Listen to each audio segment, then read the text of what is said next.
how to use UK One Login to verify your identity.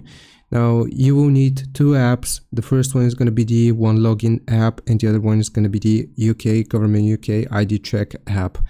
Now here's what you have to do. First, you will open up the Government UK ID Check app, then you will click on continue. Again, you want to click on continue and then select link app to continue. Oops. Okay, so once you click on link app to continue, it's going to ask you whether you started on a computer or tablet, on this phone, or if you did not start on the Government UK website at all. So I'm going to choose no, I started on this phone, and you will need to go to your web browser, which has the download the Government UK ID Check app page open. Then you will scroll and select link Government UK ID Check, and you will tap link Government UK ID Check. Now basically, once you do this, you can choose the other options as well.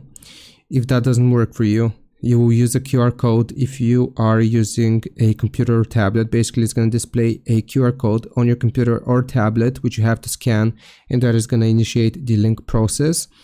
And once you have done this from the ID Check app, you will click on One Login, and then you will select sign in with your account, and then you gotta click on sign in again, and here you will type out your Government UK One Login information. Once you type out this information, then it should initiate the identity verification process. Hope this helps. Leave a like and sub. I'll see you next time.